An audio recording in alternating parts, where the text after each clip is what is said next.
Merje Veski.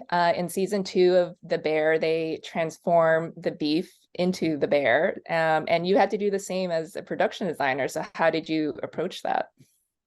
Well, we wanted to go with something what be up to Michelin standards from this old sandwich shop.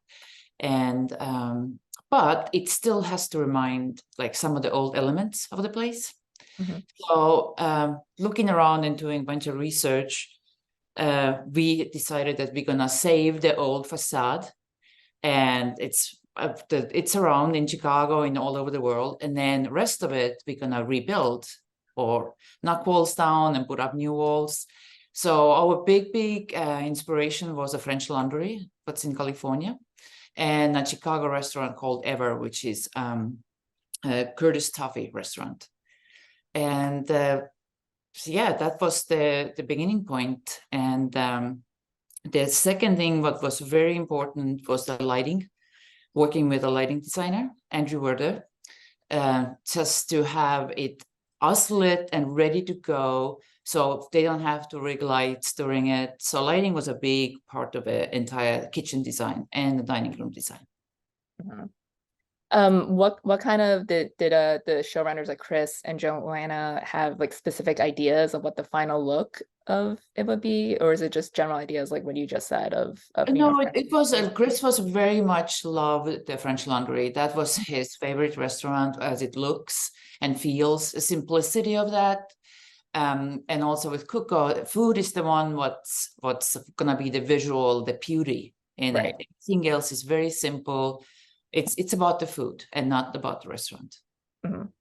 Well, is it exciting for you as a production designer to have to revamp the central set? It's a completely different look from season 1.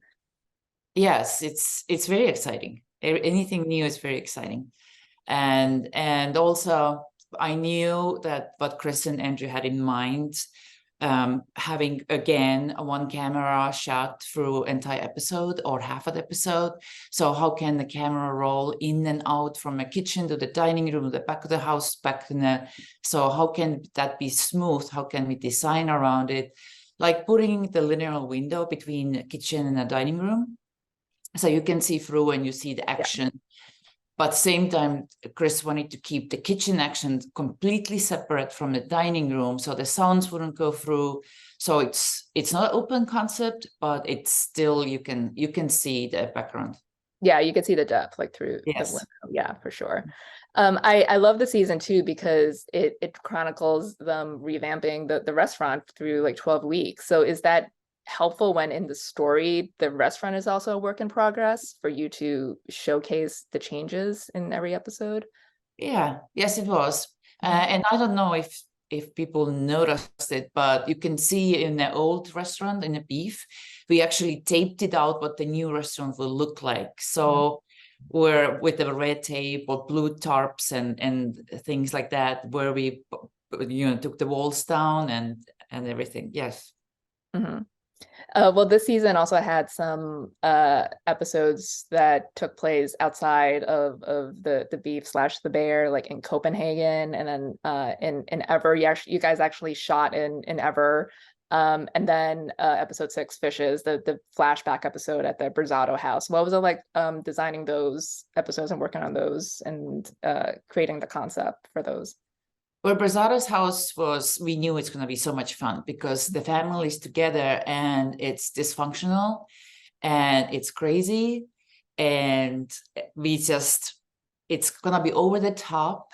We wanted to go just, yeah, add it all together into design but it's also in the characters. So that was fun. And then how do we put it in there that the mother will crash the car into Right. the dining room in front of everybody? So yes, putting all of that together, that was shot between the set, what we built on the stage, and the actual location, and just trying to figure out how it all works together. It was fun and it was interesting, and have the feel that it's really claustrophobic and very small. Mm-hmm.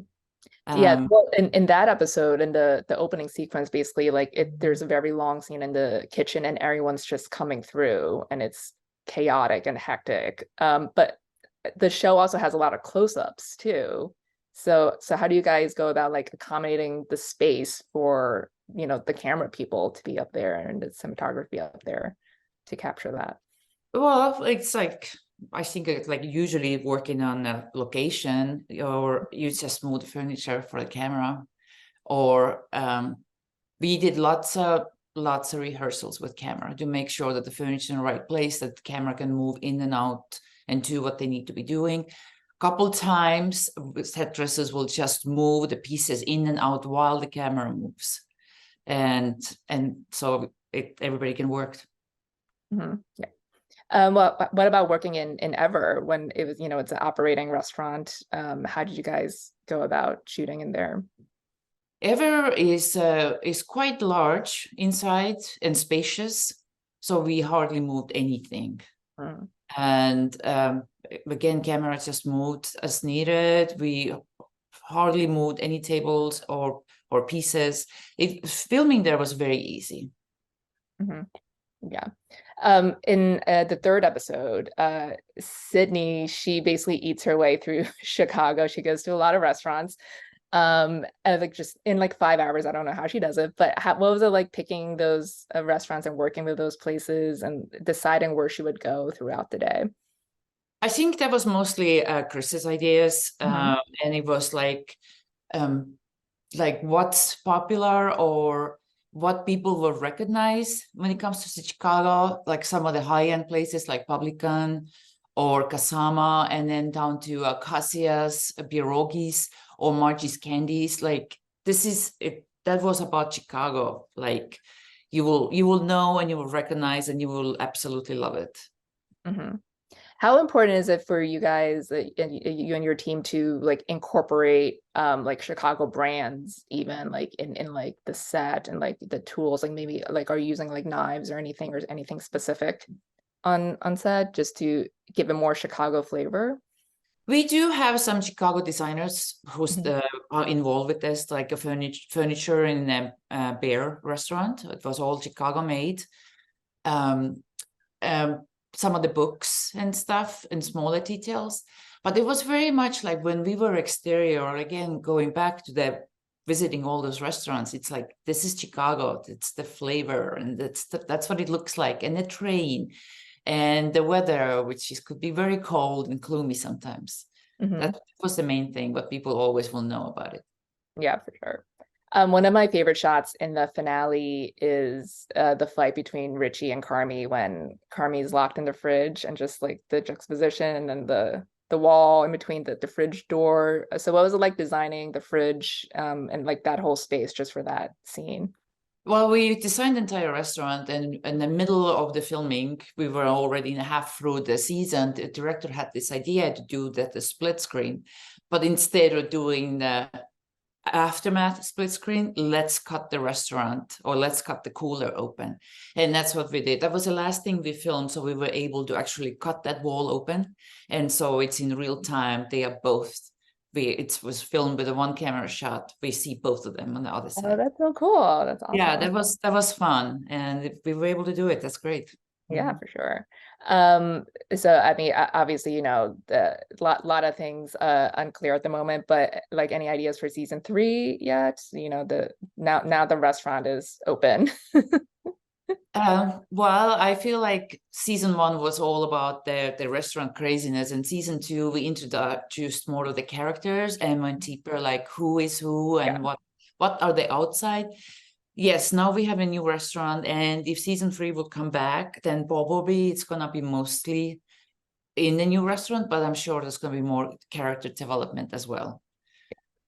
Well, can't wait to see it whenever it comes back.